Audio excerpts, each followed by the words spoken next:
I think it's on. Yes. Good evening. My name is David. The surname is Millo. I am the director responsible for research and innovation hub in the Thabo Mbeki African School of Public and International Affairs. I wish to welcome you all, but most importantly, can we try and fill up the seats right in front, especially the middle part of the seats. And I'm going to invite the panelists to come and join me here so that we can start with the proceedings of the day. Panelists, if you can come forward, please.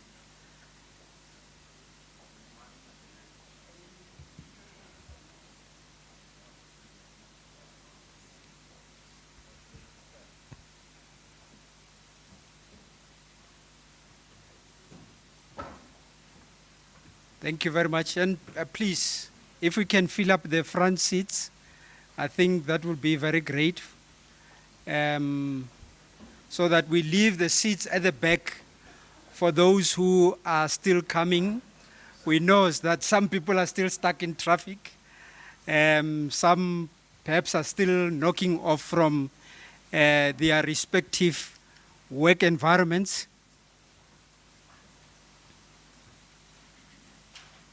All right, as we move to the front seat, you have realized that in the invitation that this event is a joint venture between the Thabo Mbeki Foundation as well as the Thabo Mbeki African School of Public and International Affairs. And you'll also realize that this is an event that is taking place just a few days after the presentation of the much talked about budget for the Republic of South Africa.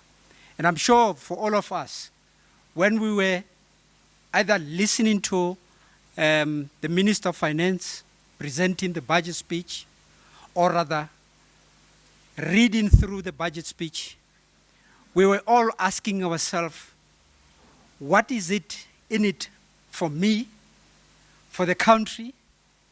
And we have the specialist here, a very high-powered panel that is going to unpack, that is going to talk about policy in relation to the future of the economy of the Republic of South Africa. Now, without wasting time, I'm going to ask the Executive Dean of the Thabo Mbeki African School of Public and International Affairs to come and give us an opening address. And after that, I'm going to ask my colleague, who is the moderator, to take over and proceed with the moderation. Professor Sibusiso Velunkomo, the podium is yours. Thank you.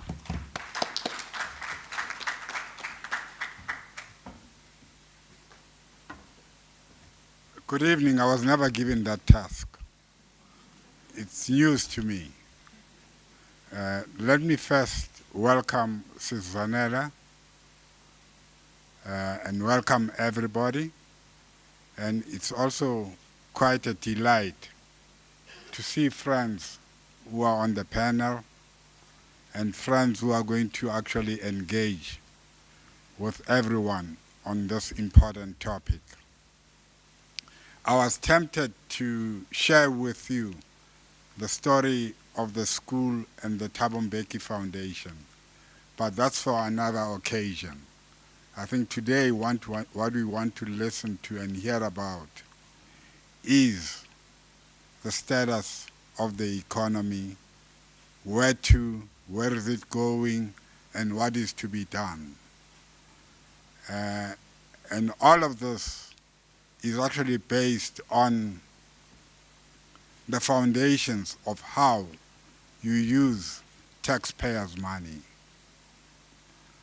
how you responsibly make sure that infrastructure systems are developed properly.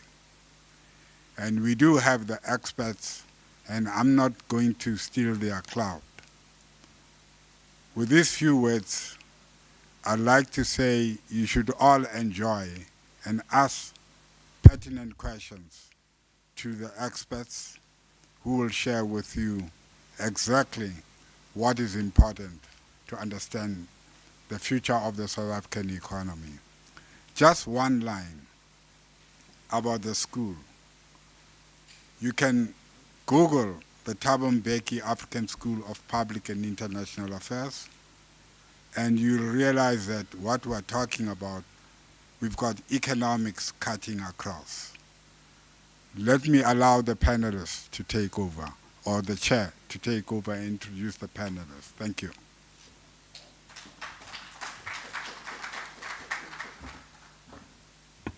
Good evening. Good evening. Special greeting to Mamu Zanele Mbeki. Thank you, Prof, for hosting us today. And good evening, colleagues, students, and also members of the staff at UNISA. My name is Xolelwa Kashekatia. I'm going to be moderating today's panel, which is quite interesting. And I was actually wondering why I was asked to perform this task, because economics is not really my area of expertise. But when I spoke to the officials at the Thabo Mbeki Foundation, I was informed that this is actually beyond even the budget speech that was delivered by the Minister of Finance, but today's objective is to also reflect on the challenges that we're facing as the country in terms of our sluggish economy. So this dialogue will delve into the budget speech, but also we will discuss the economic landscape as a country in particular, with an emphasis on the structural challenges. Now, when it comes to the work that I do like looking at the future of the country, we do know that one of the key drivers to the future is this low economic growth trap. And the issues there being, first one, being the economic framework that we have that doesn't seem to be able to generate employment and to actually generate growth. There's also the issue of recovery post-COVID-19 pandemic, wherein we find that livelihoods are still impacted by the pandemic. But also, there needs to be a conducive environment for business so that it can cultivate expansion. And also, what about technologies? You know, we're seeing innovations that are presenting opportunities for our economy. So where do our economic fortunes remain, especially with the shifting global landscape? So I will now introduce my panelists. We're going to start with Professor Samantha Ashman, who is from the University of Johannesburg School of Economics, where she specializes in industrial policy and specifically comparative historical experiences and conceptual frameworks. Professor Ashman's fields of research are in the post-apartheid economic development of South Africa, financialization, industrial development, industrial policy, the state and economic development, and this is all combined with the idea of uneven development and political economy. She holds a PhD from Birmingham University in the UK. Next, we have Dr. Iraj Abedian. Now, Dr. Abedian is the founder and chief executive of Pan-African Investment Research Services, and he's also the chairman of Pan-African Capital Holdings. He was the professor of economics at the University of Cape Town before entering the business sector. He holds an MA in economics from the University of Cape Town and also received his PhD in economics from Simon Fraser University. And the third panelist is adjunct Professor Michael Sachs, who is at the Southern Center for Inequality Studies at the University of Witwatersrand. He leads the Center's Public Economy project, which is a research program on fiscal policy and public finance. He also teaches at the School of Economics and Finance. He's also the former head of the budget office at the National Treasury, which is actually quite a very important office. Prior to this, he was based at the national headquarters of the African National Congress. Welcome to the panelists. And the panel discussion is going to be about 45 minutes, with each of the panelists given 15 minutes. And then we will have another 45 minutes for Q&A. So we've actually allowed for sufficient time for discussion. I trust that you will enjoy today's session. Thank you. Professor Ashman, over to you.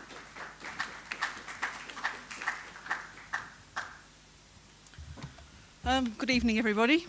It's very nice to be here. Thank you very much for the invitation. There's probably a couple of things I should get out of the way straight away. When you do these things, people sometimes expect you to have a kind of magic solution, or all the answers, or a kind of here's my 5-point program. And I don't have all the answers, and I don't have any quick fits. I don't have any magic bullets or silver bullets. Okay, I don't have any of that. I'm not sure anybody does. So, but let's, we have faced a very difficult situation, and these opportunities, I think, are good to try and in some way at least talk through some of the problems and perhaps identify possible areas for intervention, but to not really think that we're going to sort anything out very quickly. So with that said, I thought, well, one always fears being a little boring when you do these things. My role here is the dull academic, so one doesn't want to be too boring. So I thought, well, I thought of six points I would like to make, and there's 6 points which I'm not going to exhaust. They're just 6 points I want to point to as key areas or important dimensions of the situation. So, and I should allow me not to be over time, so which I think it's always good to be on the right side of the chair. So firstly, first point, pretty quickly on the budget, because I think my fellow panelists will probably talk more about the budget in more detail. I guess, really, what do I think? I wasn't expecting too much from the budget. It's so close to an election. I wasn't expecting a huge amount from the budget, and I don't think we really got a huge amount from the budget. I think that in general terms, budget after budget in recent years, we've seen wasted opportunities, I think, to address what is now quite sort of commonly used phrase, to address the polycrisis. The polycrisis in the sense that we face crises across so many different dimensions, it feels a little bit difficult to know where to start sometimes. So it's the economy, but it's housing, it's health, it's employment, it's crime, it's state institutions, it's Transnet, it's across every dimension. It's across social care, violence. And so overall, my view is that the policy framework isn't really addressing the nature, the scale and the nature of the polycrisis which we face. I think that the social release of distress grant is extremely important that carries on. And I think it's possibly the basis for a basic income grant to be introduced. And I think that's, this is absolutely minimum stuff, that there shouldn't need to be such a fight for it to be continued. Okay, it should be just taken as read. Okay, so that's my opening provocative point number one. Point number two, which is connected to the budget. It's the question of the debt and austerity, and whether the focus on the question of the debt and having a sort of austerity regime in response to the debt is any way forward. And I don't think it is a way forward. Look, one doesn't want to minimise the debt, and I think Michael will talk more about it, I'm sure. But you end up with a devastating cycle. If austerity and cuts hit the poor, we know austerity and cuts hit the poor. But so you get the negative impact of the cuts, but then you don't get any real alternative framework to put the economy on a more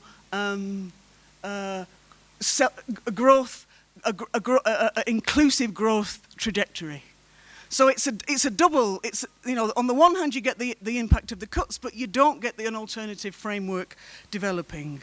And the solution to the debt can't be austerity. It's got to be a strategy for change. It's got to be a positive cycle, and it's got to be a shift in the levels of investment. A shift in investment both in terms of the absolute level of investment, but also the type of investment.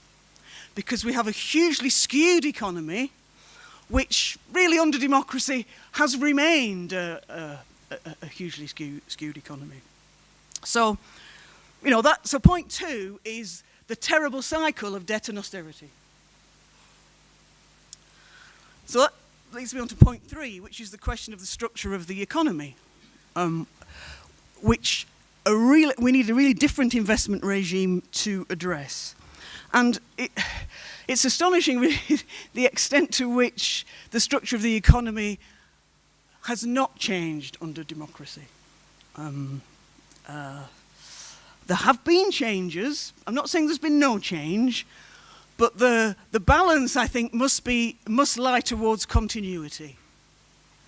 And I'm amongst many people who use the term the minerals energy complex, but let's not get hung up on terms, because I think it's fairly clear the core of the economy that was built up under apartheid, the mining and all the industries attached to mining that were so developed by those key state-owned enterprises, that really remains the industrial core of the economy. The big changes, there's been 2 really kind of big changes in the democratic era, as I see it, as I read the situation. The one change is the deindustrialization across manufacturing, so that the manufacturing sector has got considerably weaker across the democratic period. On the other hand, the increase in finance and the role that finance plays in the economy. And, I've been a critic of financialization for some time, and often people say to me, well, what are you doing? You just quit knocking finance. Finance has grown. Finance is a success story. Why can't every other bit of the economy be as successful and as great as finance? Okay, that's what people say to me. And in what I'm saying, I'm not saying that we don't need finance. I'm not saying that finance is not important and so forth. What I am saying is that I think if you look at the financial system, it is a profoundly non-developmental role which it is playing. It's a large, bloated sector which is not distributing finance to long-term productive investment and job creation. And I am prepared to take on anybody who tells me otherwise. Okay, so that's really important. So we've got this historic core, we've got deindustrialization and the rise of finance. You then add on to that state capture. We don't have a recipe for success. We don't have a recipe for success at all. We have a recipe for, as we know, the erosion of state-owned enterprises and, Eskom on Transnet and, all the crises that we're all also familiar with. And there's been a discourse around South Africa as a developmental state. My friends, you do not have a developmental state with a power crisis. Simple as that. You really don't. And it's kind of alarming, I think, to me to see that it's possible to argue, I think, that the democratic period has been less developmental than apartheid.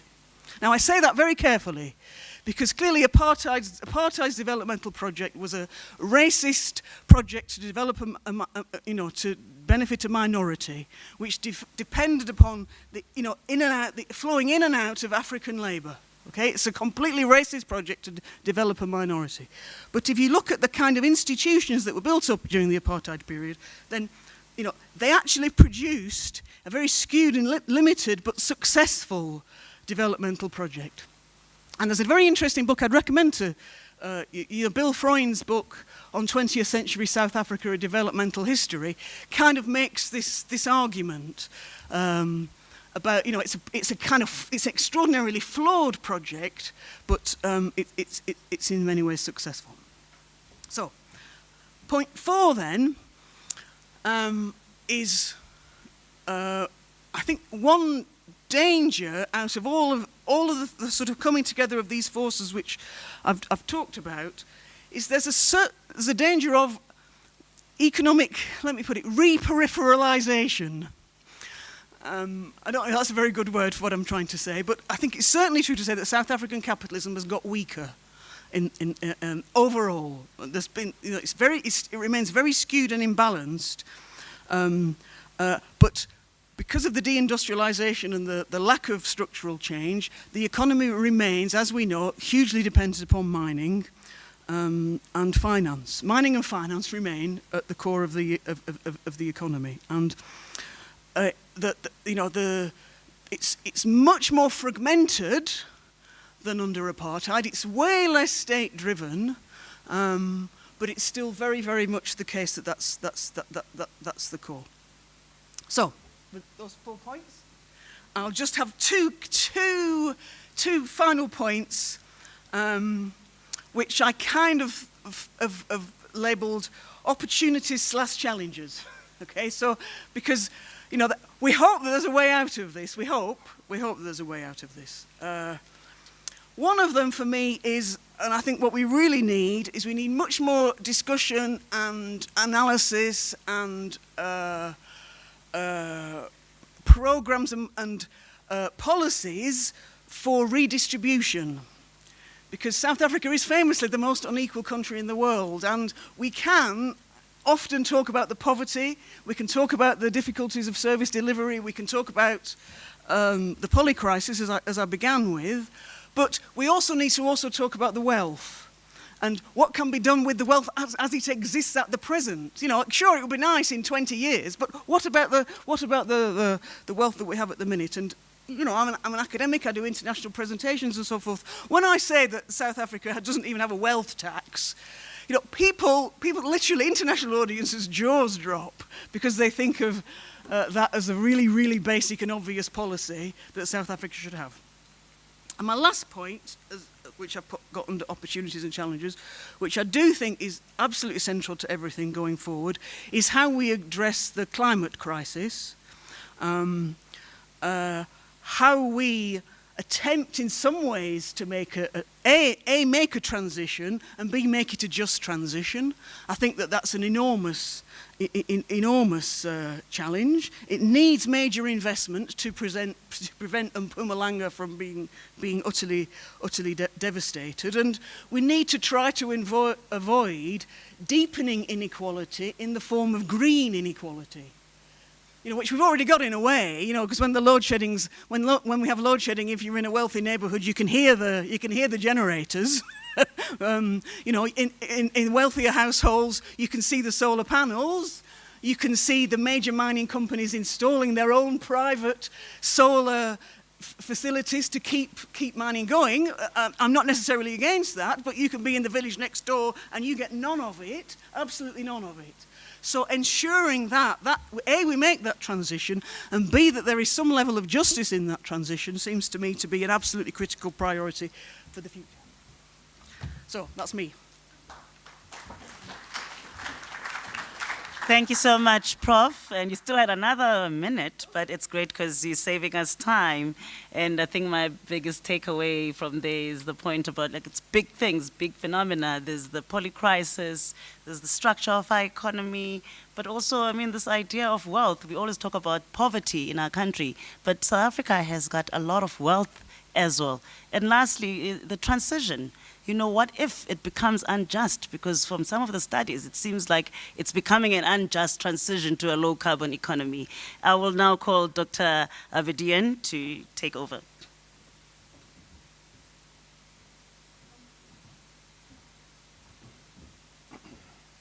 Thank you very much for the invitation, and it's a great pleasure to be here, and special greetings, Ms. Mbeki. I put a stopwatch here so I don't get carried away, because the subjects are quite complex and very often scratching the surface is exciting, but it's not helpful. Why is budget important? Why do we have to start with the budget? Because the budget is the cross-section of politics, society, and money, and the economy. And therefore, if we get it wrong, rest assured, all three of them will get out of the kilter. So the budget of any country is significant. In an economy like ours, a society like ours, where those three components have historic legacies of monumental destruction and distortion, it becomes even more important. So we can have two types of budgets. We can have a budget that drives based on a framework agreed upon how resources should be used or to get politics, society, and the economy on a better path. Or we can have a budget that is reactive, that fights fires, got a pool of resources, tax and whatever, and do it what is expedient, without a master plan, without a direction. So those are broadly two types of budgets globally. If you don't have a roadmap for where you want to go, how you want to use your limited resources, and no matter how rich or how poor a country is, government's resources are always limited. Therefore, having a framework for how we want to strike a balance among these key elements of our society is absolutely critical. So my impression of the past few budgets has been it's a budget that is opportunistic. It's got no roadmap. I don't see where they're going. I don't know why they are going. They say something, but the resources don't map onto that. For example, look at the past 3, 5, 6 budgets. All of them start with the economy is not performing. We did worse than what we thought we were going to do. Last year, the minister had, and remember, we're talking about the minister, it's not him, it's the whole government, so we mustn't personalize it. The budget speech had projected that the economy would grow at 1.3%. It's written. It was in February. In October, the same government comes and says, sorry, we only grew 0.8. They think that's what we're going to do. Come February, says, sorry, it actually grew 0.6. They treat the growth as if it's accidental, as if they had nothing to do with it. It's something that outside their control, has got nothing to do with the decisions that they've made, the choices that they've made or not made. Does that make sense? So a government that says to the nations, our growth is disappointing, doesn't realize that they are saying we are not in charge. We are not doing anything about it. We are not allocating resources to where the economy is needed to grow, to create jobs and build the trajectory of improving welfare and better prospects for the economy. That's why the budget is important. The Minister of Finance only puts the numbers together. It's the other departments. It's the master plan of the government in charge that has to dictate what should go there, not the strength of the minister that comes and the horse trades with the Minister of Finance, which often happens. Over the past 15 years, that has been my sad analysis of our fiscal situation. Year after year, you see there is no direction. There is no political morality that says this budget needs to deal with the realities on the ground as the citizens experience it. Not citizens and those who are alive now, but also for the ones who are going to grow in 10 years' time, 15 years' time, and generations beyond. So that type of political morality, political ethics of what we are here to do has been lacking over the past 15 years. And therefore, it is not by accident that in February 2024, our growth has dwindled to a really pathetic level. For a government to say our growth is 0.6, whereas our population growth is above 2, and the relationship between two is absolutely critical. I know growth is not everything. Growth is not the most important thing, but growth is like your breathing. If you don't breathe all other ambitions that you have, forget about them. Let's just be very clear. For those who diminish the role of growth, they got to get real. Growth by itself is not what we do. But if growth does not happen, all other things that we want to do, by way of development, social welfare, job, prosperity, future, is just hypothetical. Get growth going, maximize your growth, and attention be paid to all those critical objectives. So it's not a question of either or. And a political economist or a macroeconomist cannot dichotomize between growth and development. And how often in the political discourse in South Africa we hear this absolutely false dichotomy between growth and development. And that's just diverse attention in favor of those who want to extract resources. They don't want to deal with the real issues.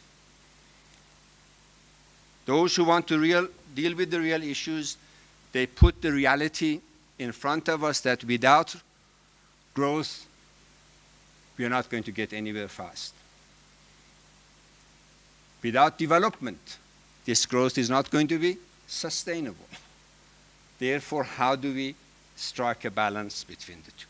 So one of the key issues that we need to get real about and have a real discussion about how do we deal with our issues, not talk about issues, not use the poor and politic around the misery of the poor, and in the name of the poor, extract resources, nowadays affectionately called the state capture.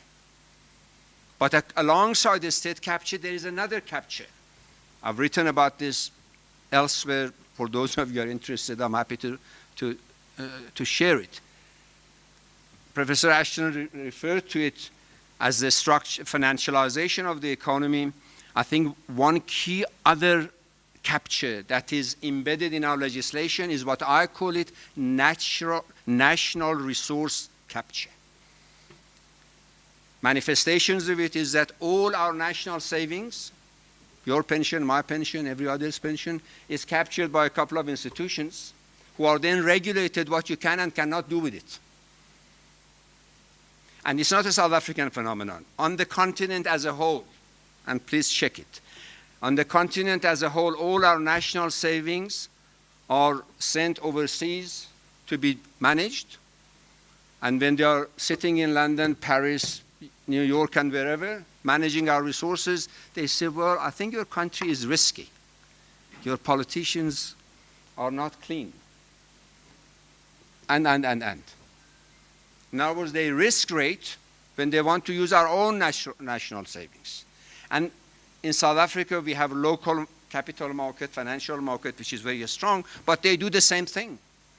When they use our national savings are not put at the mercy of the needs of the society. For example, the South African financial market, as developed and as solid as it is, and it's an important strength of our economy, we mustn't knock it down, but it is distorted. It has no resources for venture capital. It has no resources for new enterprise. It has no resources for the promotion of enterprise, job creation, and so on and so forth. You can walk to any of these institutions. Let me name them. Sanlam, Old Mutual, Stanlib, all of them. These are where the savings are. PIC, But PIC doesn't do much of it. It gives it to those institutions to manage.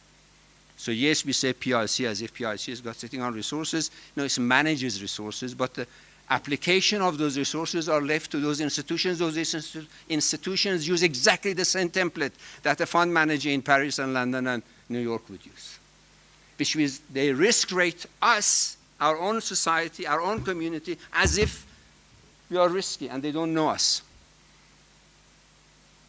Enough said about that. So there is a Nash. Over the past 15 years, we've had state capture, which is now documented in 5,500 pages of the Zondo report. That is a horrific story of daylight robbery that has brought us, the government, to a point of no choice. The problem is the government is now facing an economy that is growing 0.5%, which is less than a quarter of the average population growth of this country. Its debt is reaching unsustainable level. If we believe the projections, and I'm saying it in a very, very emphatic way, these projections of the budget are no longer reliable. They overstate, they underdeliver. Go back to 2001 to 2007. In fact, you can go to 1999 to 2007 and read those budget projections. All those projections were always underestimating growth, overestimating deficit, but when they did the bookkeeping the year after, deficit was lower, growth was better. Taxes were more. And ministers of finance in those days, they used to castigate their colleagues. Why aren't you spending your housing budget? Why aren't you spending your education budget, and so on and so forth? So the credibility of estimates of the budget is critical if we want to build the credibility of the state and be able to build the credibility of our nations. Remember, the budget is the cross-section of politics of our society, capital markets, and government's financial management. If our citizens do not believe what those projects are about, what those projections are about, because the numbers don't match up the reality, and if the numbers as they projected do not match what they turn out to be, we have a problem. Is it not? You can excuse COVID and you can excuse something for 1 year, 2 years. But 15 years, there is a problem there. Way before COVID and way after COVID. And remember, the emerging economies other than South Africa, they have emerged out of COVID and they're flourishing. A la India, a la Namibia. Do you know that in sub-Saharan Africa, SADC specifically, and in fact more broadly sub-Saharan Africa, South Africa is the elephant that drags the economy and the society down. That's the reality. We have the lowest growth of all SADC countries. And at this rate, based on my projections that I'm happy, much like Professor Ashton, to challenge it in open, I don't see any way that we get out of this ditch. Because there was nothing in the budget that said, we are in crisis, we're going to deal with it. Remember when COVID struck, we had family gatherings every Friday? Remember that?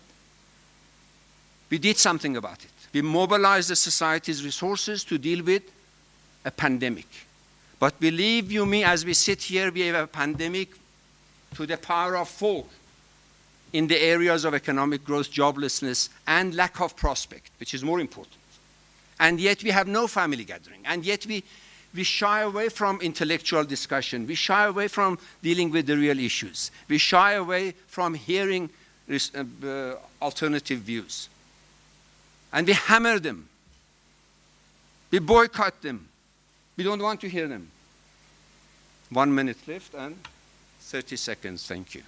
I hope my message is clear. We have what is left, but let me dedicate it to this. We mustn't also talk ourselves to depression. South Africa has got enormous amount of resources in its private and some of its public sector. Unfortunately, public sector has been decimated. But there are still very pockets of excellence there. But the country and the society is resilient. The natural resource base of South Africa is one of the top countries by ratings. Therefore, my suggestion is that let's get real. There are real solutions, but let's not dichotomize ideologically the nonsensical paradigm of growth or development, capital market or no capital market. No, let's hear solutions, let's deal with the issues, and stick to a roadmap for getting out of where we are. Let's not be haphazard because it's the flavor of the day and people will clap for you. Thank you very much. Thank you so much, Dr. Abedian, for that. And you actually finished before time. And now I'm going to be calling Professor Michael Sachs. But I think my biggest takeaway from that was the political ethics and how they link with planning. And I think we've got a huge problem with planning in our country. We had the RDP, the GIAS, GISAS, NDP. We have a huge issue there. And of course, then that leads us naturally to budgeting. But I think my biggest takeaway is the response to COVID. And now you're saying we are in a pandemic to the power of 4, because we demonstrated that we could come together in something that the president likes calling a social compact. There was a compact-like moment where everyone fell in. So how do we do that now going forward? Michael, hopefully you can offer some solutions. I might also be the third economist without solutions. I don't know. But I have, I think, the easiest job because I'm last. Although I was hoping that Sam and Iraj were going to say things that I violently disagree with, and then I was going to just respond. But I think I agreed with almost everything they both said. There's no fundamental disagreement on the analysis. But maybe I'll come back to maybe I will try and disagree on the way forward. But I wanted to start just while you're being told not to get depressed. I wanted to just depress you a little bit more. The week before the budget, the latest quarterly labor force survey of Stats South Africa came out. And that survey has been running since 2008. And I was looking at the numbers, and you can take the labor force, or at least those, what's the labor force? It's people between the ages of about 15 and 65 or something like that, people who are old, the right working age. Then you take out people who are not participating in the labor force, students, maybe people who are just staying at home, housewives, they used to say, or whatever you call it now, house people maybe. And then you're left with the population of workers. And if you go back to, and you can divide it into 3 parts. So the first part is people who have jobs in the formal sector of the economy. So if you work at a university or one of those, if you work at a bank or a school or for government or in a mine, you're in the formal sector. And in 2008, the people who were employed in the formal sector of the economy were about 11 million. And today, they are about 11 million. Right? Then the second group is, firstly, people employed in agriculture, who tend to be on more seasonal kind of, they don't have a permanent job, they come in, they go, so agricultural employment, plus the informal sector, people who are working in informal jobs, plus you could say the household sector, domestic workers, gardeners and all of that. So these are all people who are not working, they have jobs of some kind, but they're not formal sector jobs, and they're highly vulnerable. And in 2008, the number of people in that group was about 5 million. And today, the number of people in that group is about 5 million. Right? Then there's a third group, and that is the people who are unemployed or what they call discouraged, people who have simply given up looking for work, but I also call them unemployed. So the third group is essentially the unemployed. And in 2008, they were about 5 million. And today, they are about 11 million. So the two groups of people who have some employment have basically stagnated over the last decade and more. And the only group that has risen is the unemployed, which has risen from about equal to those in informal employment to today, where actually the number unemployed are more than those in formal sector employment. And clearly, this is unsustainable. And no kind of, we're on a path. This thing continues and it carries on. And there, as I think Iraj says, we don't seem to have a plan, a serious program. Government doesn't seem to have a program that will change this direction, and that's the direction we're on. So that's the first thing I'll say. The second thing, my second point, I have three. So the second one, I'll talk about the budget a little bit, and then lastly, I'll try and reflect on maybe solutions. So the budget, so my headline for the budget that was presented, was it last week or this week? Last week is austerity mission accomplished. And the reason I'm calling it that is because essentially, if you look at austerity, if you like, it's happened in two phases. So during, and I mean, people often get this completely the wrong way around, but let me put it like this with apologies to Mam Zanel.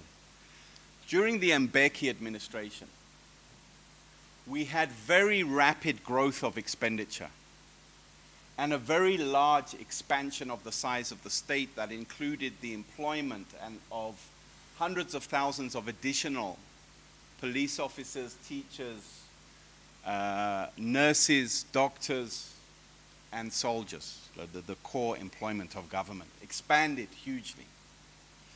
And then from around 2012, as the economy started to stagnate, you had expenditure was brought down, or the growth of expenditure was brought down to a lower level. And you might want to call that austerity 1.0. But since the COVID pandemic, since 2020, there has been a very significant intensification of austerity, if we define austerity as containing expenditure growth. So since 2020 was the first year where growth was now brought down to a historically low level, growth of expenditure of government. And it's remained at that low level since COVID. But this year, the year we are currently in, 2023-2024, is the lowest level of expenditure growth in South Africa's history, ever. And the year is not yet over.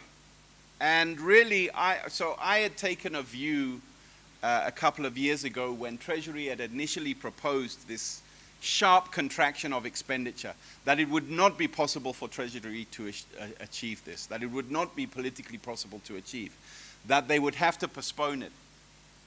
Because it was first planned in the MTBPS of 2020, and it was supposed to take place in 2021.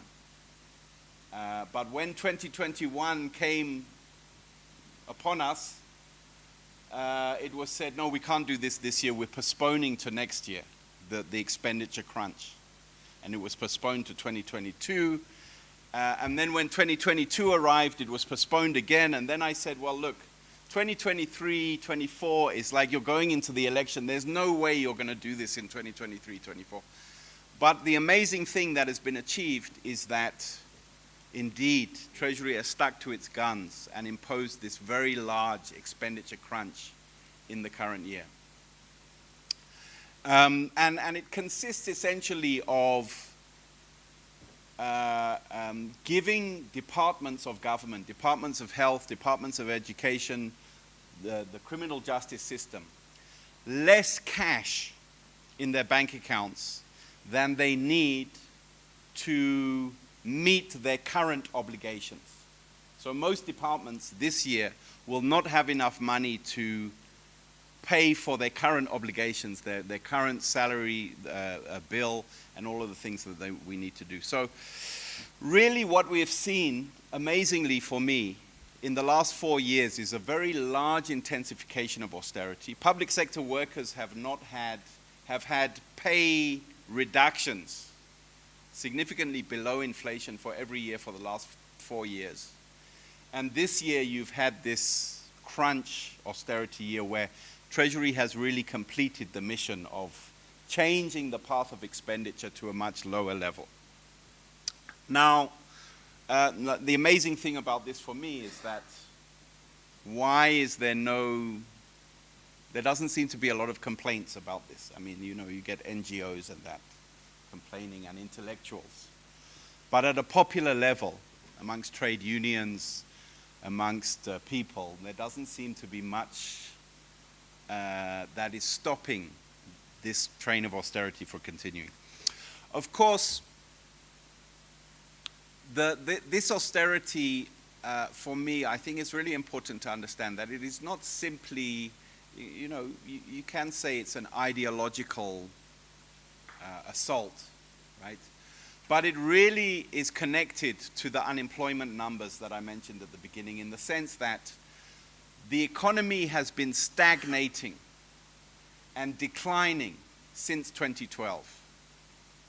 GDP per capita, Iraj was talking about the rate of population growth versus the rate of economic growth. So GDP per capita is kind of the broadest measure of national income. And today, GDP per capita in South Africa is lower than it was in 2012, significantly lower. And South Africa is one of the few countries in the world that display that pattern of falling GDP per capita. It's hard to find other countries, certainly not in sub-Saharan Africa, that are on that path. And what it means is that our national income is falling, essentially. And if our national income continues to fall, you know, government is 30% of national income. So if national income continues to fall, government is going to continue to fall with it. So the rise in debt and the rise in the crisis we are in, you know, I don't think that the budget is centrally the cause of the problem. And I also don't think it's the solution to the problem. It is a consequence. What we are seeing now is largely a consequence of economic stagnation. I mean, I disagree with the intensity of the austerity that has been implemented now. And I think we could have gone much further in cushioning society from the consequences of economic stagnation.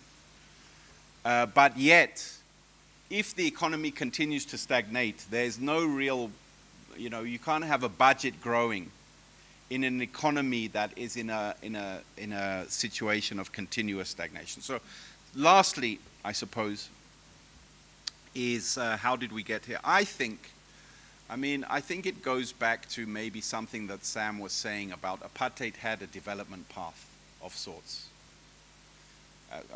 Everything she said, I won't repeat that. Of course, it was racist and all of that. But just in terms of numbers like GDP per capita, it raised GDP per capita significantly over a significant period of time. But it was a development path that led us into a developmental cul-de-sac, into a dead end. And that dead end emerged essentially in the crisis that began to take hold of South Africa, the economic crisis in the 1970s. And from the 1970s, you can see the beginning of that apartheid development path entering into crisis and beginning to stagnate and fall. And that crisis, it grew bigger and bigger and bigger and played into the uprisings of the 70s and the 80s that wanted to defeat apartheid. And we all thought in that context that there's a very clear solution here to this problem of economic stagnation. And that solution is political transition. That at the end of the day, if we have a political transition, we will be able to unlock and change the path of development and get out of this dead end that apartheid put us in and begin to grow. And people thought in the early years, maybe again in the 1990s and 2000s, that indeed now we have achieved this and South Africa was growing. But with hindsight, if you look back on it, all that really happened then, the reason we had growth was because commodity prices were high. So the growth in South Africa between like 2002 and 2012 aligns very much for, I mean, it was the same in Brazil, right? It was the same in Colombia. It was the same in Venezuela. You had a period of elevated global commodity prices, and all of those commodity exporters saw their economies being very buoyant. But as soon as that cycle turned from about 2012, all of those economies began to stagnate, and exactly the same thing happened in South Africa. So what it says to me is that we did not change that path of decline that we were on prior to 1994. It continued, and it was masked a little bit by elevated commodity prices in the 2000s. But as soon as the elevated commodity prices went away, we went down again. And what this shows is that we don't have a direction of development. You know, Joel Netshitenzhe in one of the documents of the ANC had this phrase that if you don't have direction, you can be like a jellyfish that is, I can't remember the exact word, that is hit hither and thither by conflicting waves, and you just float around in the water. That's how we are essentially as a government, in my view.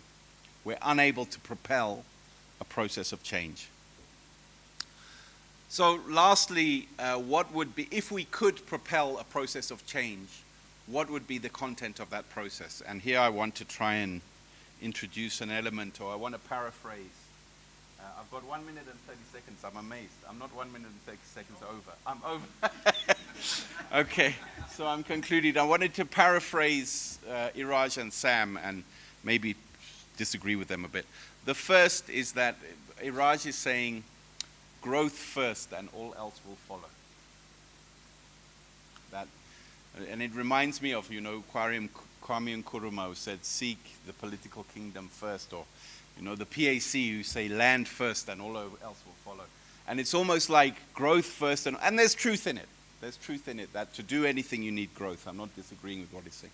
But then Sam is saying, maybe to get that growth, we need to change the industrial structure of the economy, the minerals and energy complex, and have industrial policy that will change and maybe change the financialization and all of those kinds of things. And I wonder whether actually the reason the apartheid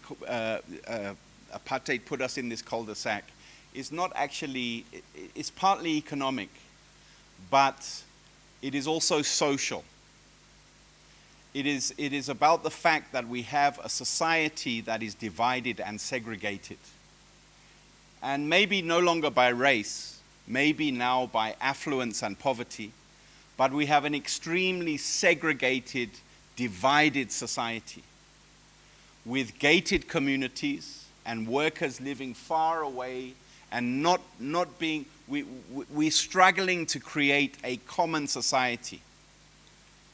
And social transformation that creates a common society, which would require significant redistribution, by the way, is maybe the thing that needs to take place in order for us to have a viable process of growth. So maybe we need to stop talking about the economy so much and talk about society and how we create in a real sense a common society, because only when we have a common society will we have a common direction that can achieve growth and development.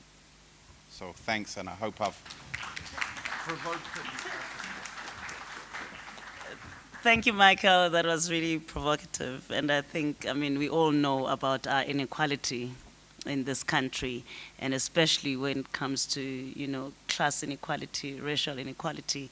But what is interesting in the work that we're doing in Indlulamity is that what we're finding is that now there's inequality emerging in terms of age inequality, wherein the older generation seems to be doing much better than these dwintswalos that the president was referring to. I know I mentioned this a few weeks ago after the sauna, and I had my head bitten off because some people decided to misconstrue it as if I'm saying apartheid was better, whereas I was saying people were born in the 70s, you know, are still gainfully employed. Michael stated the stats there, but you find that the born frees are in that 11 million.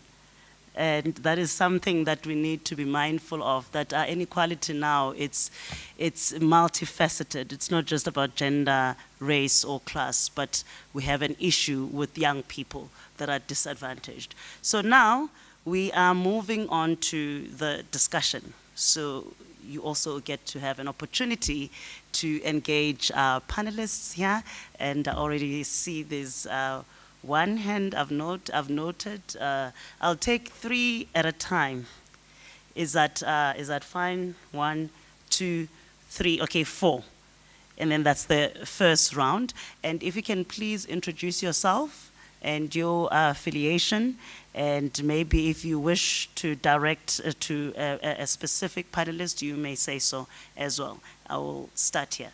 We've got 45 minutes, so I think everybody will get a chance to speak.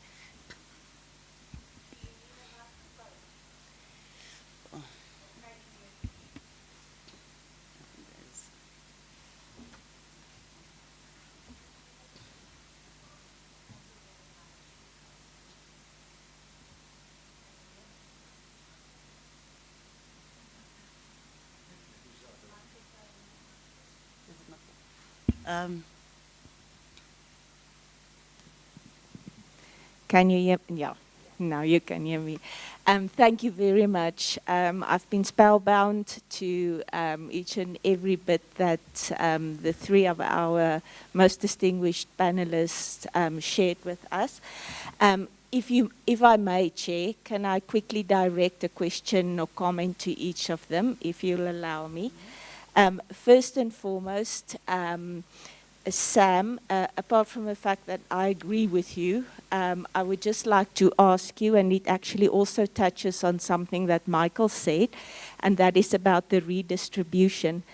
I think what we should be thinking about is clearly how we redistribute.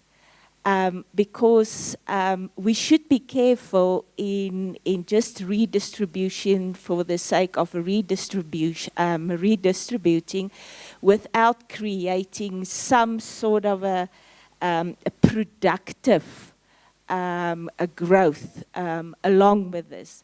Because the fact of the matter remains is that, and I think that's where it links to Michael, I loved your social transformation. My spin on it would be, I think there is a complete underinvestment in society altogether. We are completely underestimating the value contribution and the multiplier and the impact of our most valuable resource in South Africa, which is our people. And we've been neglecting that. And I think the biggest problem that we face at this point in time is exactly that. Linked to the redistribution, the question.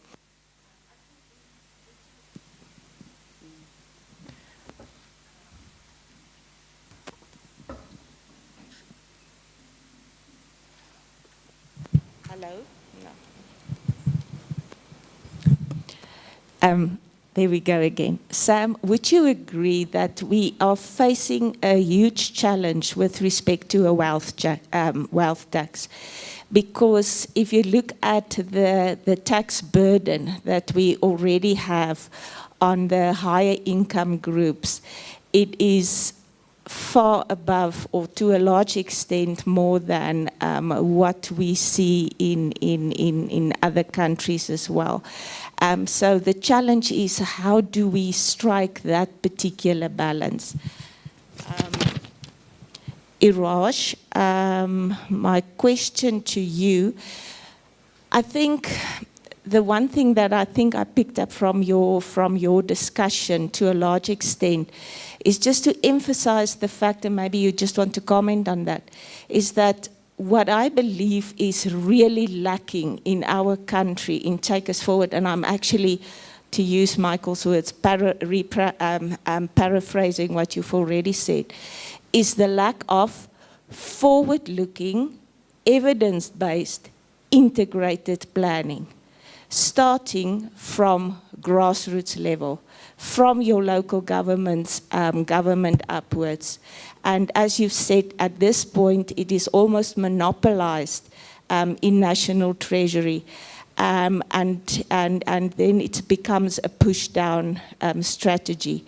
And so it's misdirected in terms of where the needs are and exactly where our growth nodes are. And I think at that point, I think I'm going to leave it at that to give other people a chance as well. Okay. Your name, please, and... Oh, yes. I'm Charlotte Buitendag. I'm a professor at the Thabo Mbeki School, responsible for simulation and futuristic studies. All right, thank you so much. And there was another one here.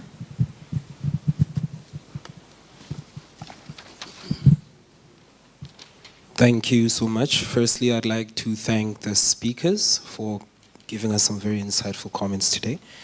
I'd like to start by saying my name is Dumelo Lucas Matau, and I'm the chairperson of the Black Lawyers Association student chapter, and I'm a 4th level LLB student. Firstly, I'd like to ask Professor Sam just a few questions. In total, I have about 8 questions. Please try to... They're very short, trust me. There's quite a few other people. Yeah. I'll try to keep it short. So, firstly, Professor Sam, you talked about mining being a very important core, industrial core of the country. So I'd like to know exactly from your perspective, how does mining contribute to the economy exactly if the country in itself doesn't have any mines?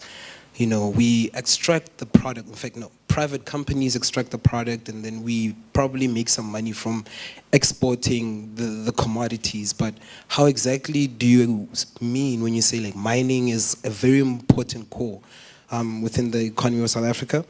And also you spoke about a growing economy. So, you know, I have a few questions there, you know, with regards to having a growing economy. First being, we have social projects here in South Africa, and social projects are notoriously known to be linked with a socialist perspective of politics in the country. But when we look at our economy and our market, we have a capitalist market, capitalist economy. So how then do socialist principles like social grants connect with capitalism? You know, because we can't have a capitalist economy, a capitalist society, and socialist principles because they strive for 2 different things. My last question to you, Professor Sam, is how then do we improve the investment in South Africa? Because you spoke about improving investment in South Africa. So it's a question of what do investors have to invest in? Is it our production of certain services, or is it, you know, social projects like bridges? You know, what do we need to truly prioritize an investment to see a growing economy? Those are my first 3 questions for you, Professor Sam. To Dr. Iraj, you spoke a lot. Are you going to have several questions for each one of them? You know, to be honest with you, I only have like 4 questions left. You know, one question for Dr. Iraj, and only 3 questions for Professor Michael. You know, I'm going to try to keep it as short as I possibly can, I swear. Okay, you spoke a lot about resources. I wanted to know what impact actually does resources have on an economy? In a capitalist economy like ours, is it not important that we have ownership of these resources for us to actually speak about how much of a major impact they have? Because we do notice that it's resources that drive major economic improvement. Lastly, Professor Michael, jobs are seemingly an important aspect to economic growth from your presentation. How exactly, you know, having jobs is very important because we can have more taxpayers. But in an economy or in a society like ours, is I know unemployment is a very big thing here in South Africa, but is investing so much in creating jobs so important as compared to creating certain types of jobs, you know? Because we want people to be employed, but what are the people going to be doing that's going to be truly helping to advance, not just stop from collapse, but to truly advance the country? And what jobs are we going to be prioritizing? Also, my question is, does the government actually have the best interest of the people of South Africa at heart? I mean, we adopted major debt from the apartheid government, you know, moving into the democracy. And, you know, we've been carrying this debt, and you spoke about how commodity export has been a major, you know, boost in our economy. One more question. And, you know, perhaps... I'm going to cut you because you said the job zone was the last one. Now you're going into debt. Please make it your last one so that I can move on to Ambassador there. Yes. I was trying to say basically commodity export, maybe perhaps exporting products and commodities could help, you know, overcome our economic stagnation, you know, because we do export, you know, a lot of commodities, but do we really export products from the commodities? That's basically all my questions. Thank you. Thank you.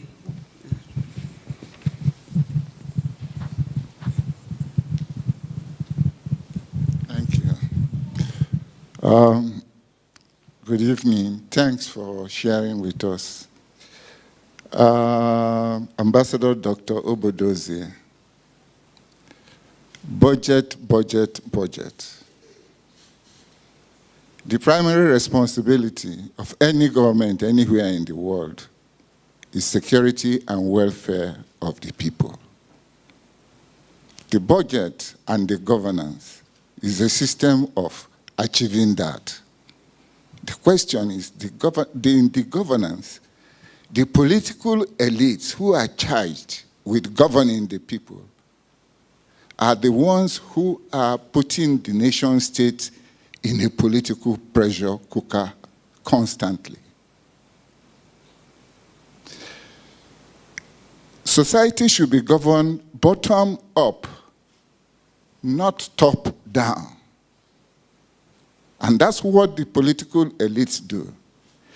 They treat the citizenry as if they are drones working for the queen bee. Society does not work like a beehive.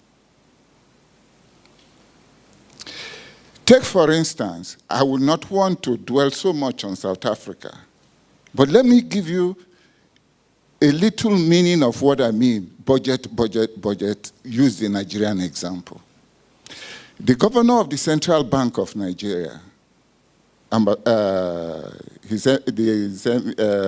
Sanusi, in 2013, told the public that 25% of the national budget was being expended on the parliament alone in a country of 200 million.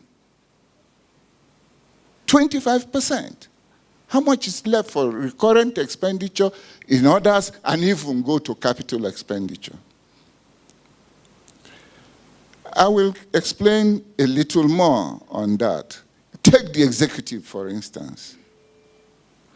One person, a minister, a lady, had assets worth billions of naira seized and frozen in Nigeria, land, real estate, and businesses, including cash. And in the United Kingdom alone, $2 billion, not billion naira, not billion rand, $2 billion has been frozen and seized in the UK. It was the Minister of Petroleum. It's in the news. Desiani Madeke. That's a minister, 48 ministers, half of them deputies. How can one person expend all that amount of, just pocket all that in a country of 200 million? I was talking about being bottom up, not top down. That's what I meant about the political elites charged with governance. It doesn't matter the budget. It is how that budget is managed and governed. in governance. I could talk. You see, the thing about leadership is that I'm just adding to your conversation. I'm adding to the body of knowledge. I am not subtracting.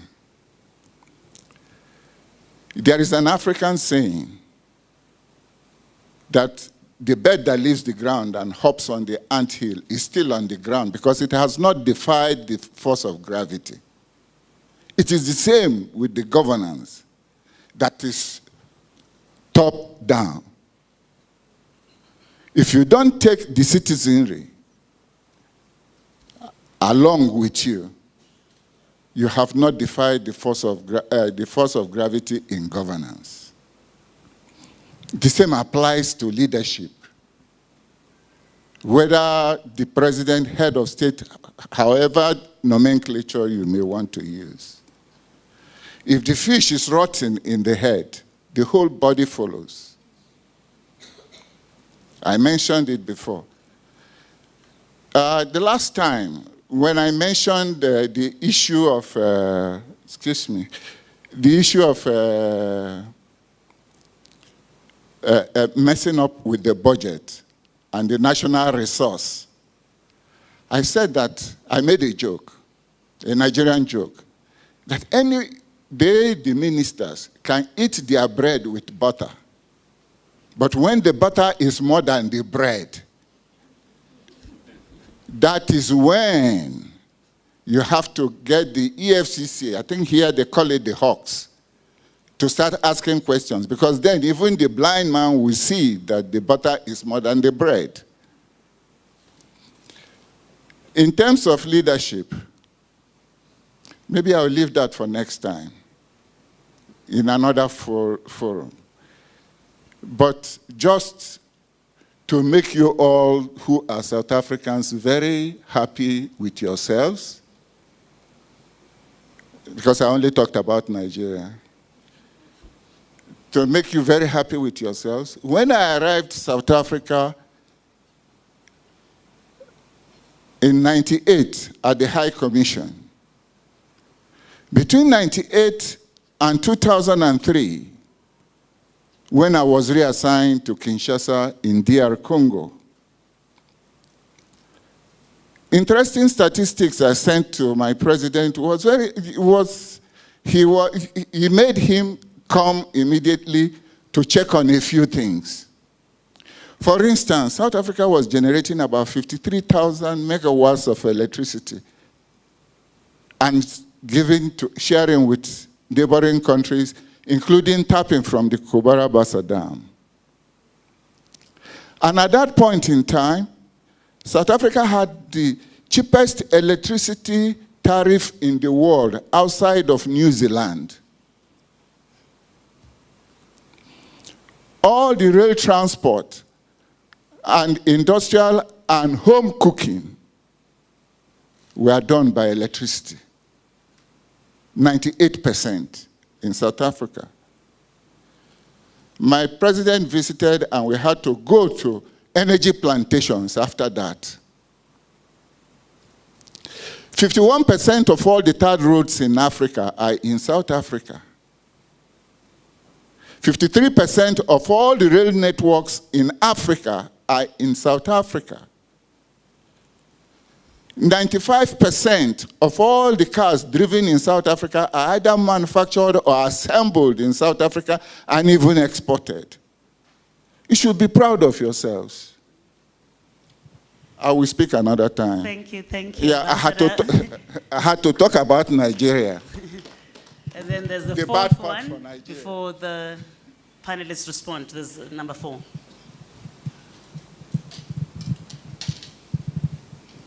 Thank you so much. My name is Mokete Moetela from YLC, an initiative of the International Women's Forum South Africa under the patronage of Ms. Thabo Mbeki. I appreciate you this evening. When the ambassador started by saying that the society does not work like a beehive, And I came here looking for a silver lining because I was aware of all the challenges that we are mentioning here. And I wanted to hold on to the concept of the common society for a common goal. Late last year, I was having hopes for 2024. I was hoping for some sort of a positive geopolitical reordering. But the reality is we have a very busy electoral calendar globally. And this is already creating a political uncertainty and as political policy uncertainty and the South African outlook, economic outlook negatively. So uncertainty about the outcome of the US elections, Mexico, South Africa, along with the policy implications, will likely be a hindrance to South African economic prospects. And already we are seeing a struggle with resistance to or resilience on the supply chain due to what is happening globally. And here I am, I don't want this to be a pity party, or we just talk about problems, but I'm looking for a silver lining to say that what do we do? Is it that difficult for us to have that common goal and work as a common society? But then again, I saw in the news that the president wants a second term. And you wonder, then, is there going to be a change? But I'm hoping that when in May, we will do better and have a different outcome and maybe have a different conversation next year this time. That's my view. Thank you so much for that very short contribution, seeking our North Star. So I think panelists are going to allow you to respond as you spoke. Right? So starting with Samantha.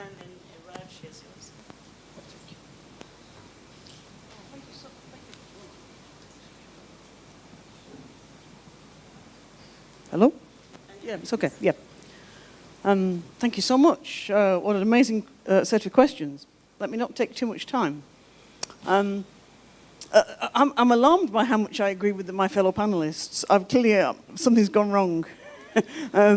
We were probably hoping for a lively debate, and yet we've simply got unity, because I completely agree with this idea that we need to think in terms of how do we create a more united society, and how do we make economy and society work together. It's as though we have an economy that seems happy to neglect 40 or 50% of the population most of the time. And that's profoundly problematic on a horrible basic level of economic level, but at a social integration level, it's appalling. Which, you know, is clearly the centrality of redistribution, whatever the difficulties may be. But honestly, my approach, and maybe people don't like it, but my approach is I honestly really think the rich have got to join the party. The rich have got to join the conversation. And I appreciate I'm British, and I look at things sometimes differently. But I honestly think the wealthy need to stop looking away. There's the literature on coloniality I find very interesting and very rewarding. And I think, partly that is about when you live in a post-colonial society, the colonial legacy is the ability to look away from the hunger and the unemployment and the despair and the complete crisis of housing and medical facilities and so forth. And, for a while I lived in a relatively affluent suburb, and I know I'm an outsider, but, I would be amazed. I mean, and don't get me wrong, I'm going to say something about rhinoceroses now. I think we should save rhinoceroses. I'm not in favor of, rhinoceroses becoming extinct. But, the society is full of these hideous social problems which go so deep to the nature of the society. And yet, these are completely ignored. People are out, with their tables and their stalls, raising money to save the rhinos, and they're baking their little cupcakes, and, it's all wrong. So, yeah, I think the wealthy need to join the party. Sorry, I need to move on. Mining. How does mining contribute? Listen, this is, there's so much to say, but, clearly it remains a very major export. It's key for the fiscus in terms, very important for the fiscus in terms of tax revenues. the danger is we go on this cycle where we export and we don't beneficiate, we don't manufacture domestically. And this is a long-standing problem. It's not just for South Africa. Of course, it's across the global south and the mineral-rich areas of the world. But the need to make a climate transition, which I mentioned earlier, as we know, is bringing about all sorts of new demand for the so-called critical minerals to make the transition. Clearly, a massive danger in this situation is we just get a new form of that old cycle that re-emerges. So there's got to be we have to have at least some conversation about how to address this. And very quickly, how do we combine socialism and capitalism? I'm not really sure we can. I'd quite be happy to see socialism, but in the meanwhile, I'd really like some things that could make capitalism a little bit better, in a very short, very short answer. How do we improve investment, and what do we prioritise? There's so much to say. My general approach to industrial policy is that we must seek to maximise the linkages between industrial and social policy as much as possible. These, to me, are not two separate realms by any stretch of the imagination. When you think about medical supplies, medical supplies are desperately needed. There's scope for all sorts of forms of industrial policy in that kind of area. If we think about housing and the desperate need for housing, every house needs taps. Taps need steel, and yet we have a steel crisis, and we have about to have major steel closures and so forth. So the critical question for me, in terms of kind of trying to get the economy on a different dynamic, is linking together industrial and social questions. I'm not sure which of the questions were for me, so I'm going to do a lottery. The one that I know, you mentioned about planning, and I have a problem with the term planning. I don't think we can plan in a democratic human rights context. So if planning is what I think it is, it's going to cause more divisions, no matter social cohesion, is going to become problematic. And social cohesion, planning is about participatory development. It's about people being part of their destiny. That means we need to upside down the pyramid of political control and the notion of power. I don't have time, and I'm very mindful not to sidetrack, but that is at the heart of it, is that we need to inject morality and ethics in the society. Planning suggests that there are some people in Gosplan who know it all, and they'll do it for you, and you just follow. Plan from up and down means to spend 20 years, 30 years to agree in a diverse society. So I think we need to be mindful that as an economist, I cannot disagree with, in fact, I love cohesion. But the more democratic we become, the more industrialized we become, the more incohesion sets in. Behold England, behold France, behold America, behold Germany, behold all the so-called development states. They've become underdeveloped because they lost their social cohesion. They lost their political cohesion. Right? You don't have to believe me, just watch they're doing. And they got so good that all that the British could do after 20 years was select Johnson as their prime minister for a few days, and he wrecked the thing, and the Americans, the best they could do is use Trump. Look at that, how fragmented and broken that society has become. So I think we need to be very careful not to create this image that because social cohesion, nobody can disagree with. Therefore, everything else should be put separate. So if we get social cohesion, growth will happen. Of course, it will support growth. And I never said, Michael, that growth should come and everything will follow. I said, do not dichotomize. Put all of them as a simultaneous solution that we have to do.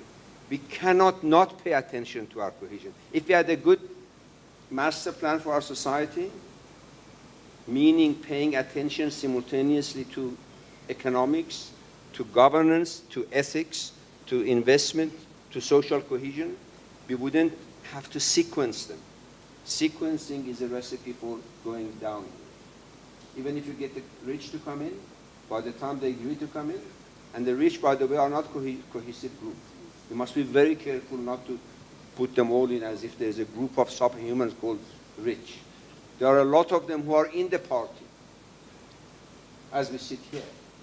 So if you talk to those guys, they're going to jump like a frog out of a boiling water. So be careful. We do not create another line of division in the society between the rich, careless, etc., and the rest of us who are good-hearted and good people. No. Look, a lot of those who were in the state captured, they were not rich, by your definition. They have wrecked the country. If that's the type of coming to the party, we must be careful. Resources are important, my friend. I didn't get your name, my apology. Resources are important, but as economists, definition of resources are even more important. And the division of who should take care of what is very significant. Government must stay in its lane. The minute that government wants to do other things, that's where state capture happens. What is the lane of the government? The lane of the government is to focus on the society's welfare. What areas they should do, and there's an ample 150 years of economic literature and economic experimentation in the name of socialism and central planning and communism. All of them are rubbish. They delivered nothing but misery. So let's just also throw these terms away. That if we are socialists, we are better than capitalists. Give me an example. These isms is another platform for a slavery of mind. These isms. I'm a socialist. I'm a good person. No, you're not. Prove it to me. What you do. I'm not a capitalist, so you can trust me. Appointment office. Vote for me. When you go there, behold what happens. So I think my appeal is we have a basket of or a pool of natural and national resources. We need to say public sector and private sector and NGO sector who are best fit to take care of and unlock the capacity. What is over the past 15, possibly 30 years, underestimated is the role of NGOs and civil society in creating cohesion in the society. Filling the gaps in resource utilization that neither the public sector nor the private sector pays attention to. So if we define resources differently, then we put it on a map, literally, we put it on a map and said, these are the resources that should be put in the custody of the government, not politicians, the government. Means build the capacity of the state to utilize them. These are the resources that are best utilized by the private sector, but under well-stipulated regulation. Otherwise, there are consequences. Then there are resources that neither of the two sectors can deal with it. Requires a different mindset, a different human. Requires a different mindset, a different human spirit, a different psychology and dedication, and that is where the NGOs and the civil society comes in. Now, if we define resources in that way, the notion of who is owning resources becomes a secondary issue. And I'm addressing to this concern about ownership. And if I may, I want to use a project that both of us have been involved in, because the issue of minerals. To me, mineral beneficiation also has got to have a redefinition. Mineral beneficiation is not just about dig it out, process it, and make metals from it. That's good. But if you want to do that, who is going to bring the electricity to the power? Where is the water? Where is the road? Where is the network? Where is the support that the financial sector has to do? So beneficiation for me has to extend to integrate the required necessity or prerequisite, it's the wrong term, but what got to be in place for beneficiation to happen. But beneficiation also must move beyond the age of industrialization. We need to come to the age of financialization and digitalization. And if we do it that way, then we go to a different paradigm of mineral beneficiation. I know there is a book written about it, and I'm referring it to you. I don't have time, and I don't want to dominate here or hug the mic. But For example, South Africa owns, as a country, owns over 80% of known PGM resources. Together with our neighbor Zimbabwe, we have almost 95%, and the other 5% is in Russia. So, at least the known ones. But we have no PGM exchange. China does half of it. Some people in England still do the others. And I asked the question, what does it take to establish that beneficiation? Which, by the way, is 40% of post-conversion of the mineral to metal.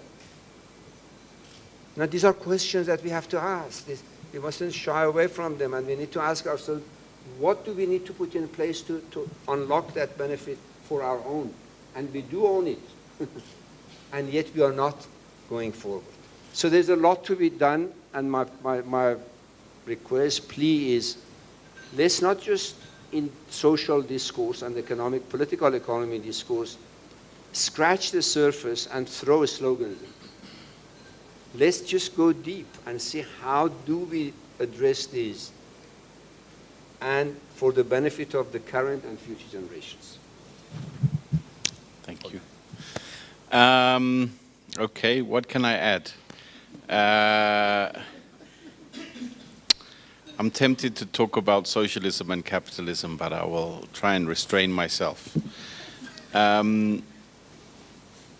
I think, I suppose, I'm kind of, I think a lot of our discussion about economics and about development and about policy problems takes the approach that we need to fix things and make them work better. You hear people saying, no, we have good policies, the problem is implementation.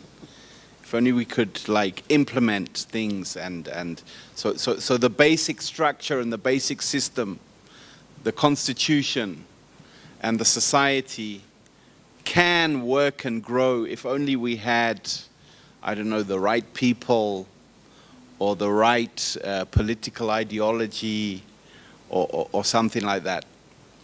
And I think I've been convinced by the last 30 years that it is unlikely that this society will have a process of accelerated growth and development unless we undertake some fundamental reforms of the society we live in.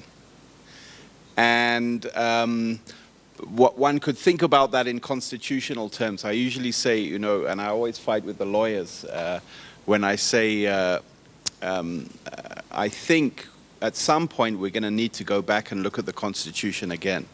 And people say they're horrified because, you know, we have this best constitution in the world and the Bill of Rights and the preamble, and it's so wonderful. And I say, no, well, the preamble, chapter 1, I love it. I wouldn't change a thing.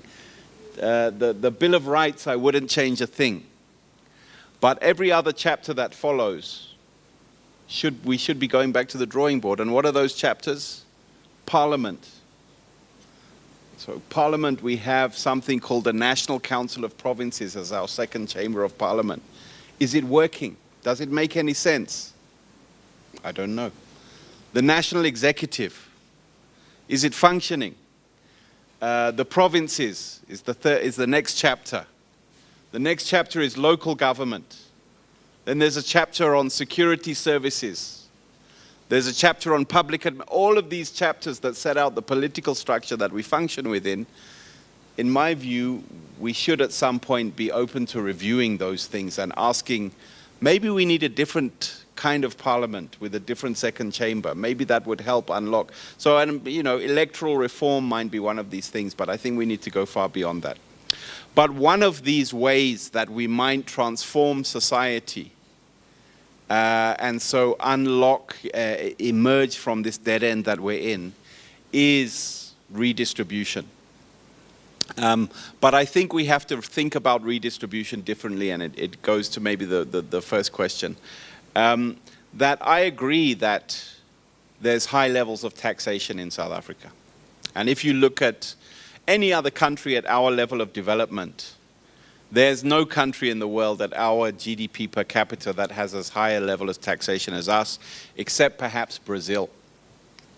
And unambiguously, South Africa's taxation system is more progressive than Brazil's because, well, I won't go into that. But so we have we have a very high level of taxation, and in my mind, there's no doubt that there's no country in the developing world at South Africa's level of development that redistributes as much income as South Africa redistributes.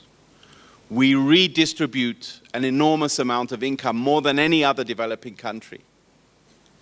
And despite all of that income redistribution, we still have the most unequal income distribution in the world. And the solution that emerges like a basic income grant is basically saying, let's go further down that path. Let's redistribute more income. I'm not against it, but I fundamentally think it's not going to solve the problem. What I think is a better thing to think about, and I think Sam mentioned it at the beginning, is to think about wealth, because this redistribution is about the redistribution of income. But income is something that you earn on the basis of the assets that you own. And if you, so our government, our society is very good at redistributing income. But all of the policies that we have that are supposed to redistribute wealth are essentially a failure. Land reform, black economic empowerment, housing policy, which is a big one, because we just, those apartheid spatial, that apartheid city that we had in 1994, we're just reinforcing it by building ghettos on the edge of, on the other side of the township. If you look at the map of Gauteng, and you see where are government housing programs, it's the other side of Soshanguve. In Johannesburg, it's the other side of Soweto, right? You don't see the housing program in the middle of the city, allowing poor people to live there or working people to live in the city. So that kind of redistribution of assets, of wealth, is the one that I think we should be focusing on. And I don't really think that a wealth tax is, you know, I mean, very few countries in the world have an effective wealth tax. And I don't think that's really the, we probably need to raise taxes more. And a wealth tax might be one instrument to look at. But it's not a magic bullet. It's not going to fundamentally change the situation. All tax is drawn from the same trough of money, essentially. And so we do need to, I'm not against raising taxes, but I'm saying we need to think about redistribution in a different way, where we shift from the redistribution of income through taxes and transfers, which we do a lot of already, and maybe we can do a bit more. But the fundamental issue is the redistribution of assets and wealth and opportunities in the society. Thank you so much to our panelists for that first round. We've got only about 5 minutes before the program ends, so I'm just going to take these 3 hands only. Now it's 4. Okay, I've already had someone in this vicinity. I'll take one of you, because you're the first one, and then that one, and then the gentleman in yellow. So I hope you shared your question. Yeah, probably before Please. you say that, I'll just be shorten my question so that he can speak as well, because I don't think it's fair that Please make I it speak very for- short. like a miniskirt covering only the essentials. I will do. Thank you so much, Program Director, and thank you to our panelists. My name is Casey Chauke.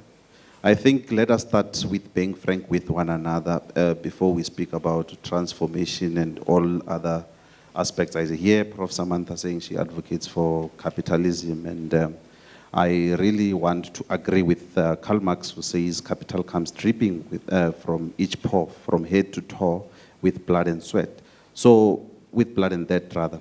So, I think before we even attempt to speak anything regarding the transformation of this country in terms of what it is today, we have to agree that political transition alone was not satisfactory without any economic transition.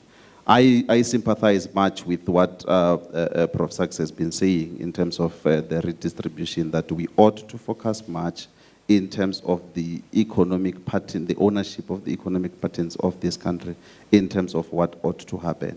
So I definitely disagree with moving into the understanding of our economic situation from the Zuma era of what Thuli titled as state capture, but we do not say anything about the capture by the Minel, the Rupert, the Oppenheimer family in this vicinity. I think it's a crusade of lies that we ought to deal away with. Thank you so much. Thank you. Quickly, please. And your name? Casey. Okay, oh, you did say. My name is Ernest from a small company called Defuel from petroleum industry. Just a short story referring to the ambassador there. You know, we started a company that grew quickly. It's practical, it's reality. It grew quickly. We bought a plot that we wanted to do a truck stop and a depot. First thing, when I went to Tshwane for rezoning, they wanted 400,000 from a small company, by laws. When you wanted to build by yourself there, there's a threshold that they give you to say, just have at least 80,000 of less than 80,000 of petroleum liters. When you go to Joburg to say, provincial, to say, please help us, let's have that particular documentation, they refer us to the consultants. Now, in a nutshell, what I'm saying is that our economy, how will it grow when the smaller companies are not given an opportunity to grow? Consultants for the whole rezoning, they want 1.8. Thank you. Thank you. Nice and quick.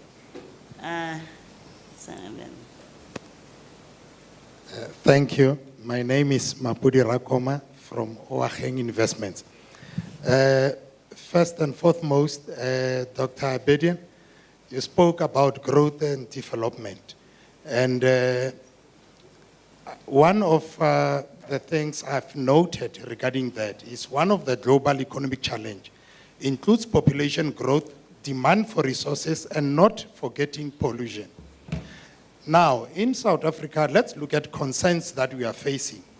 Immigration, especially considering our limited resources, like hospitals, schools, water, prisons, corruption, mismanagement in government, poor government service delivery to the impoverished communities, high record unemployment, rail and road infrastructure, including houses. This is a disaster. We all know we live in South Africa.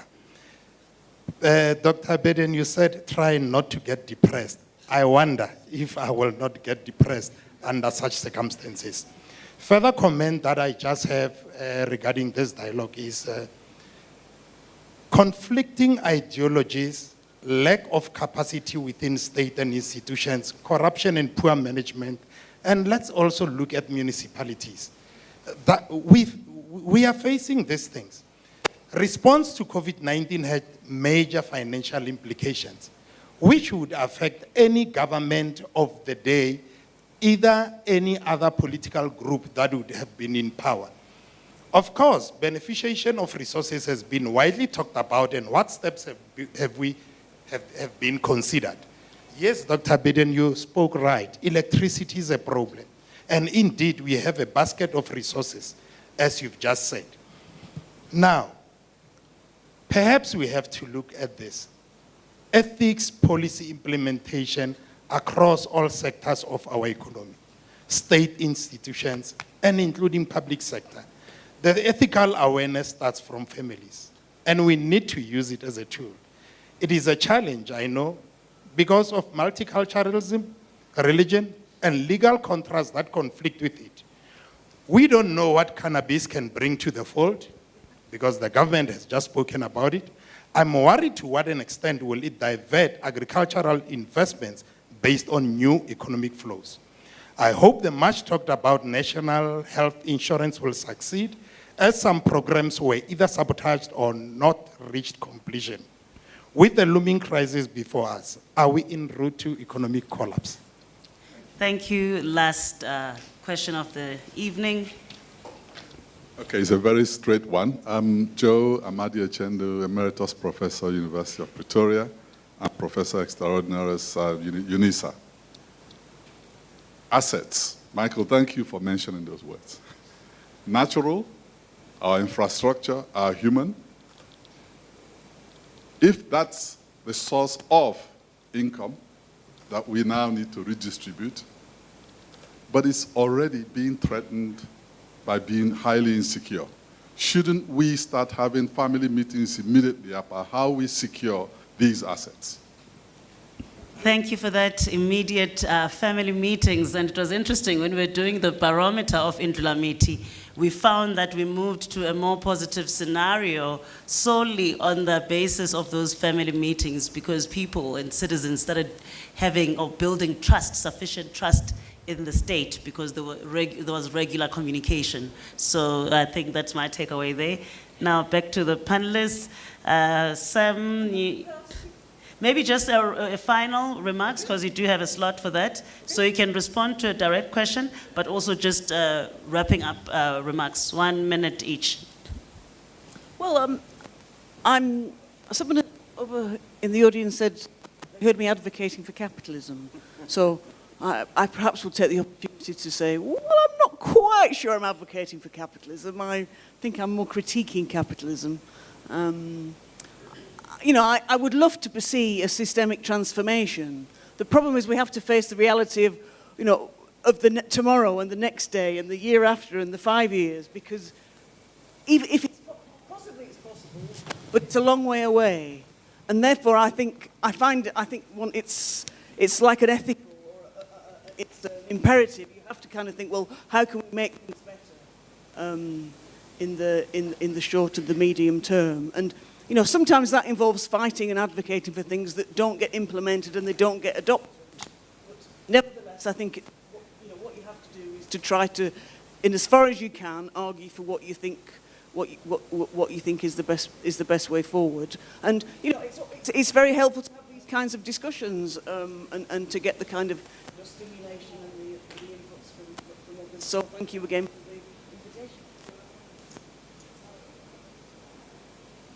Thank you very much.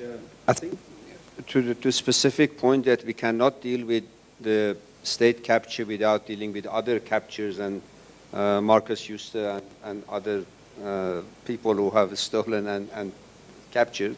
I did mention about the importance of paying attention to what I call it national resource capture, which is not about the state. It's about who else and how they control that. But we don't have time to go that. The point that I like to highlight is we cannot equate state capture with capitalist capture. State capture is of a different order of magnitude, and the political impact on the devastation that it imposes on the society is very different. It's like putting the shepherd in charge of the proverbial herd, and the shepherd slaughters them one after another. If the society cannot, all the issues that we all want requires an ethical governance and a capable state. That are two different things. If we do not focus on those two, we're going to go downhill. The economic history, as much as I understand it, is there is no country that has developed and addressed these issues without a capable state. So we need to separate politicians and their ideology from the capacity of the state to do the thing. The reason South Africa's distribution is failing, despite the fact that we distribute, as Michael said, more than any other emerging economy, is that because our machinery of the state is incapable. We spend more than anybody else in emerging market on health, but our hospitals is a place of not coming out of it alive. Our schools are not productive, our security system, etc., etc. This is the so-called social wage that the poor depend upon. And we spend the money, we distribute, we redistribute, we overtax, but the recipients do not see the benefit. And therefore, the gap perpetuates. My humble suggestion is, if there is one thing that as a family we should do, in sequence of importance, we should find ways and means of getting our machinery of a state being the best that we can. And then we will have a different family, having ideas that you and I have, but also a capable machinery that can put those ideas into good schools, good housing, good policing, good education, etc., and the gap will narrow over time. Good. Then I will try and pick up that spear that Iraj has just dropped and take it maybe back to the budget. I can't remember whether it was Marx or Lenin that said the modern capitalist state is but the executive committee of the whole bourgeoisie. And the difference between that, I mean, the problem with state capture, I mean, that's a normal capitalist state where the executive of state functions as, you know, it tries to represent the whole bourgeoisie. The problem with state capture is that now the state represents one particular family within the bourgeoisie and doesn't even have a broader kind of, doesn't try and resolve contradictions within the capitalist class so that we can have growth and investment and development, but it's just interested in that particular family. And I think that's why it's so fundamentally problematic. But it's true that, you know, other capitalist families wield influence within government. Of course they do, all the time in all capitalist societies. So I agree entirely that this question of state capacity is perhaps the central question. Because we can all dream about all of these things, but unless we have a capable state and an effective developmental state, we're just intellectualizing in a sense. But let's not fall into the trap of saying that the problem of state capacity is fundamentally about skills that are in the state. Because there's a very strong and powerful narrative now that because we see the collapse of state capacity, then we look to the private sector and say, well, they have the capacity. They are able to do something, do the stuff, you know.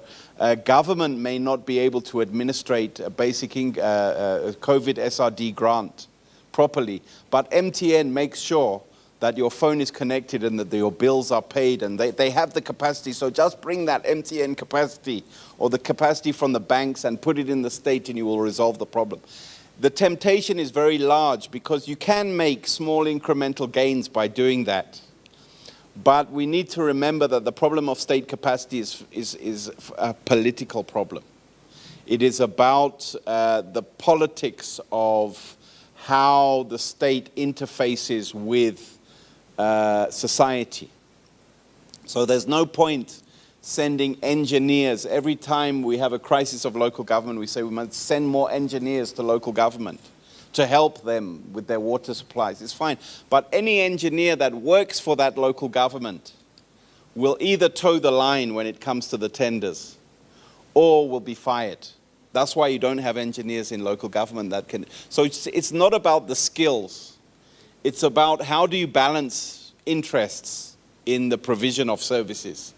And so I think we need to think about political reform, and we need to think about social reform as the key catalysts of escaping from this dead end that we're in, rather than necessarily in the foreground economic reform, I think. Thank you so much to the panelists for those great insights, and I know you all feel like you agree with each other, but I think there is direction and you've left us with food for thought.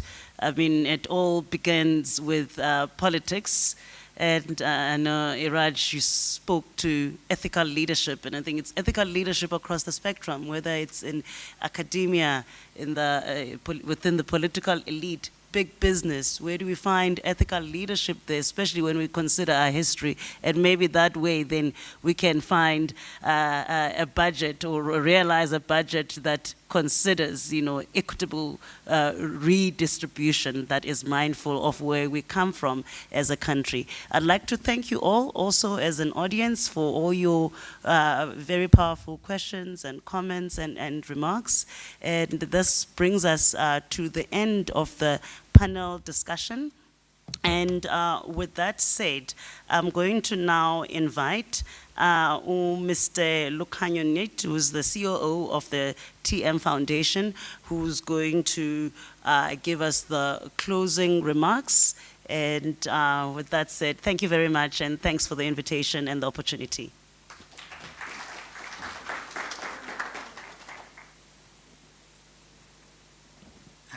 Good evening, everybody. I intend to not take up too much of your time.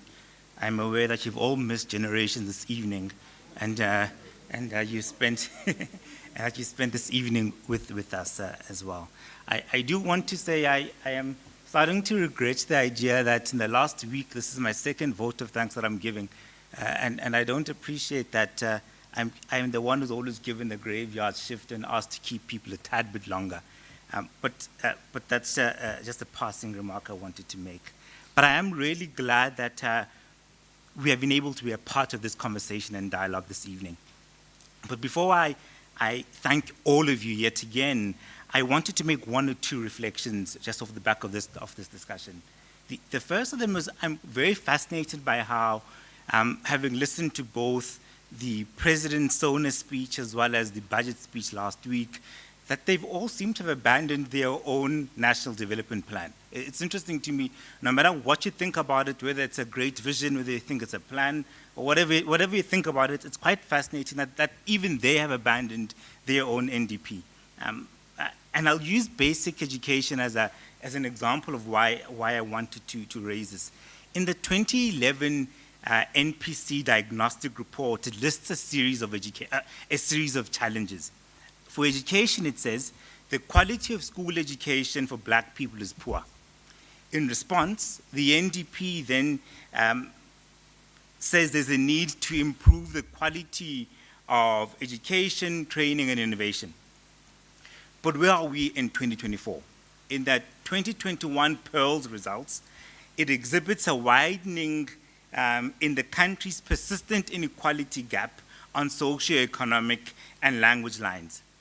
The disparity in performance between the highest performing grade 4 learner testing in English and the lowest performing African language almost doubled from 1.6 years in 2016 to 3 years in 2021.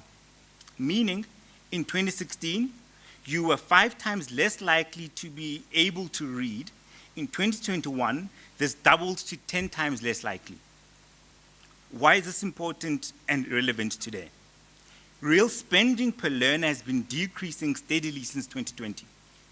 This will obviously be most experienced in schools in provinces like Limpopo, Mpumalanga, Eastern Cape, and the Northwest that have significantly large no-fee paying schools in them. These schools rely entirely on government funding. These are also the schools with the largest class sizes, the highest number of retiring teachers, and the worst infrastructure. Any cut in the amount of funds provided per learner immediately affects the school's ability to provide quality learning outcomes, and unlike the other 30% of schools in the system, they have no possible buffer from parents or other community members as well. Lastly, in November 2023, even National Treasury acknowledged this, and they said, although additional funding has been provided to implement the 2023 Public Service Wage Agreement, provincial education departments are constrained in hiring additional teachers.